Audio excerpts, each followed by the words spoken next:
Hello and welcome to Nitro Talk. Yes, if you're into nitro engines, vehicles, anything at all to do with the nitro side of the RC hobby, I'd love your like, subscribe, comment, all that stuff. I really, really appreciate it. Thank you very much for joining. Thank you very much for watching.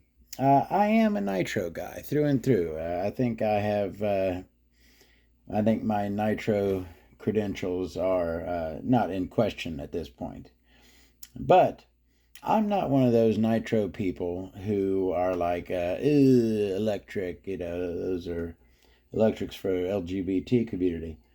No. I ran electric for many years before I got to nitro, as I'm sure a lot of y'all did as well. Now it's been quite some time, as evidenced by the fact that when I went to hook this thing up, I tried to connect a receiver battery. That's how long it had been since I've messed with any electric stuff.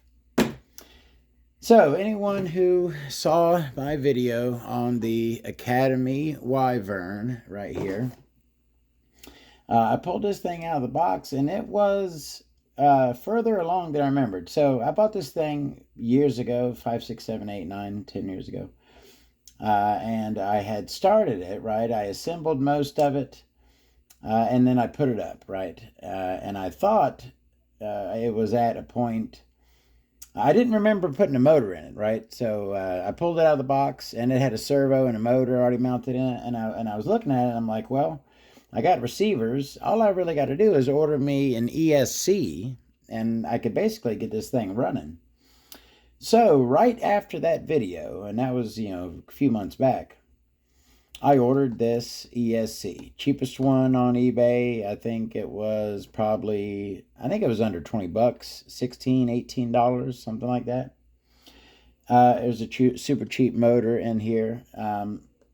Certainly not trying to win the Roar 10 scale nationals with this thing. Just really wanted to get her running and check it out. I kind of felt like it. So I ordered that ESC, like I said, after I did my last video on the Academy Wyvern here. And I threw it on here, and I kind of started mocking it up. That's where I'm like, you know what? Let me go ahead and get the camera rolling, and let's chit-chat about this while I'm doing it. I was kind of trying to figure out where I want the electronics to go. And I first was putting the ESC. How are we framed up here? You got this little cubby here, which the picture on the box shows a receiver there, but it's an old receiver. This is an old car, so it takes up that whole box. And this ESC does kind of sit there, but what I worried was it'd be too high. I think the body wouldn't clear it. It needs to be kind of low. And I figured I got plenty of room where I'm not going to be running an old stick pack, which is what this was kind of set up for. So I'm thinking maybe I could mount the ESC right over here on this side. Now, will I be running that small of a battery? Probably not. I'll probably get a little bit larger of a battery. This is actually a receiver battery for my 8 scale off-road buggy. But it is a 60C2S LiPo that I'm sure it's only 1500 milliamps, but for short runs, for testing, it'll work to test this thing out. So, and then also the other thing I just noticed I don't like, how in the heck are you supposed to mount this power switch? Looky here. So it's not in a box. It's got the 2 standard screw holes on top, but they go into this little half box on the bottom. You can't really mount it anywhere. Got to really maybe mount it on its side.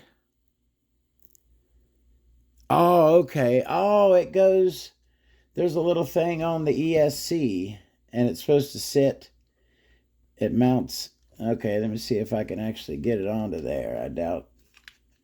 There's these little, y'all probably know what I'm talking about. There's a little thing on the side of the ESC. I wish I'd have saw that, but sorry. I'm out of frame. Yeah, I'm messing up my zip ties now.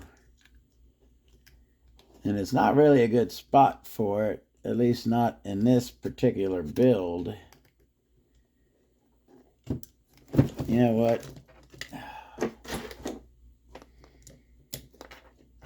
I'm just mocking this up for the time being, kind of seeing where I would be putting everything. All right, so yeah, this switch apparently goes right there. All right, that makes sense. So I'd like to have it to where I could hit the switch like that, but then that's not working great with the wires. What would I mean, yeah, I don't like that big kink I'm putting in them. I mean, how hard would it be to get to? Not the easiest. How about side? Yeah, I really like it like that. Okay, anyways, I haven't figured out where I want everything.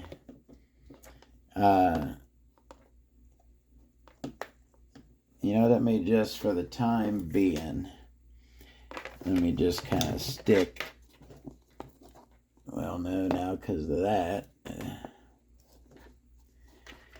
stick a zip tie, see if I can just kind of hold this in place, just so it don't slide. This is obviously not my permanent mounting solution. This is just a temporary hold in place. How are we framed up? We framed up decent? Not really. Let me see if I can let y'all see what I'm doing here. All right.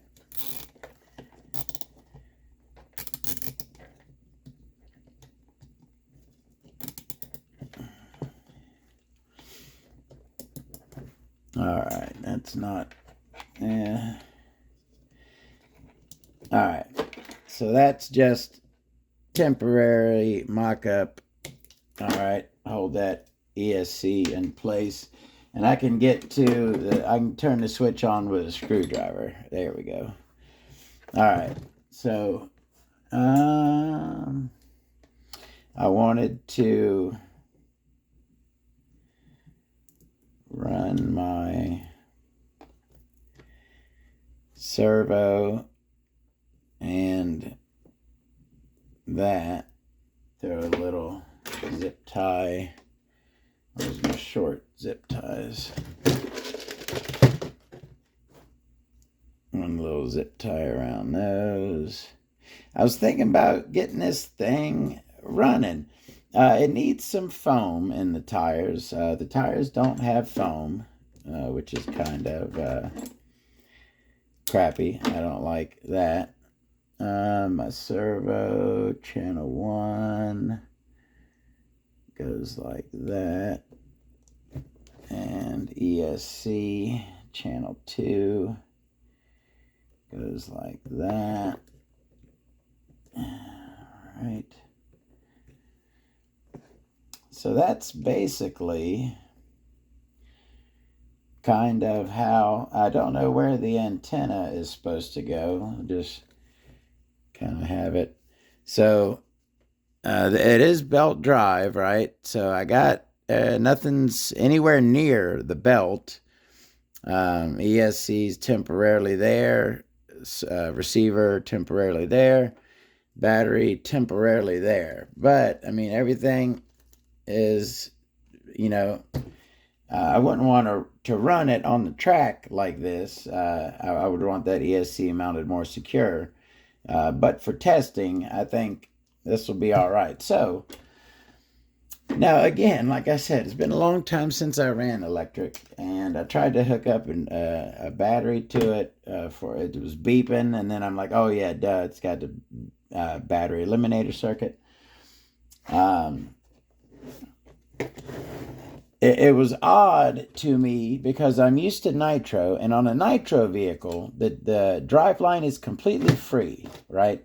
You can roll and it'll just keep rolling. But this, it is attached to the motor, so it always has like a drag brake on it, okay? It felt kind of weird. I had hooked everything up and hit it a couple times. It felt really weird, and then I put the wheels and tires on, and it doesn't feel quite as weird. I think my belt tension may be a little loose. Anyone who knows 10 scale belt drive or even electric stuff a little better than me, because it's been a long time since I messed with any of this, tell me what you think. Let me turn that on. And then I'll turn my switch on. The fan comes on. I do have my steering is operable. All right. Put this here with the belt. Let me line it up good so you can see. So now I'm gonna go ahead. I'm working the remote here. It's kind of touchy. You can get it going really slow, but you've got to barely touch it.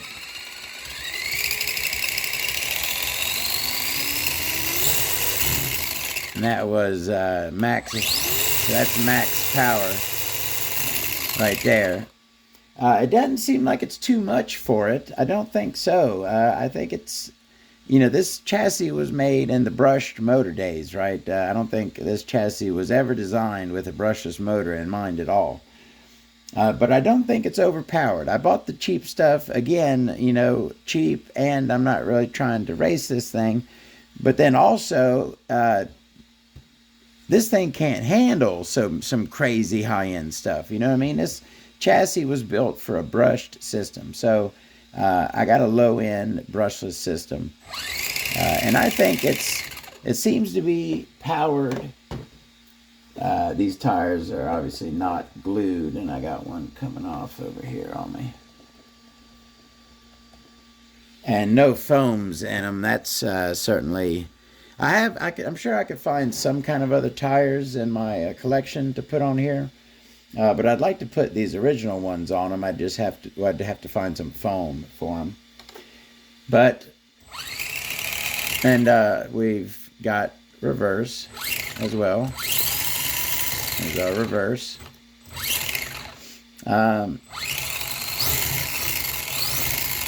Not the most responsive, super fast ESC, but hey, the thing was like $15. What really can you expect? And I've actually got an old Toward knockoff Tower Pro in there. I don't know why I put that thing in there. It was 5-6 years ago when I did. And no clue why. Because, it is surprisingly one of the ones that works. I tell you what, if I bought a pack of 5 of those back in the day, if 2 of them worked, I was doing great. It does seem to be one that works. And it's not super fast, but it seems to be fairly smooth. Anyways, that's, I kind of feel like getting this thing, it's pretty much ready to go.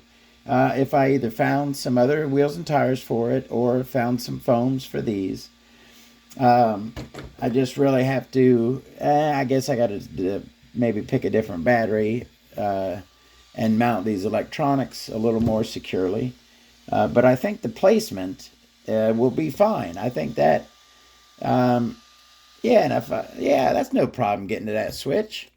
I just come through this side, turn it off and on. That ain't a problem. The belt ain't gonna be running when I'm trying to turn it off. So yeah, I can get to that switch, no problem. So yeah, I'll mount. I think those are decent mounting spots for everything. ESC there, receiver, and the original receiver spot, and battery on the other side, and then just hop over the belt. Real quick, that's what we're going for. That's the, here, let me clear some, let me go ahead and turn this thing off. Now what? Was it? Yeah, the tire was on something. I was like, what the heck is all that noise? Let me go ahead and turn this off. Turn that radio off. Here's the box. That's like the finished product there. I am horrible at painting bodies, but I would like to do this thing up. I got those little, it's got hard plastic mirrors that mount on the body. I would love to get this thing going. This vintage Team Academy Wyvern 10 scale 4-wheel drive, belt drive, off-road buggy. I think it'd be cool. Either complete it and shelf queen it, or complete it and run it. It's not very valuable, although it should. I don't think the value of it will go down. I don't think the value will ever go down. I just don't think it might not ever go up much. But anyways, I'm rambling. I got my ESC. I got it mounted on there, and this thing's pretty cool. What do y'all think about it? Oh, that's what I haven't did. This whole time I had it on the box. I never saw how the suspension was with the electronics and everything mounted on it. Now, again, this was set up originally intended for a much larger, heavier battery. So it is sitting kind of high. And it looks like I have no tension on the springs. So, yeah, I may have to put some weights on it. Yeah, I have some lead weights, some RC car specific lead weights. I may just have to put a few lead weights on it to compensate for the missing battery weight. But then the suspension feels pretty good, nice and smooth and soft, supple. I like it. What do y'all think? See you on the next video. Thank you very much. Have a great day.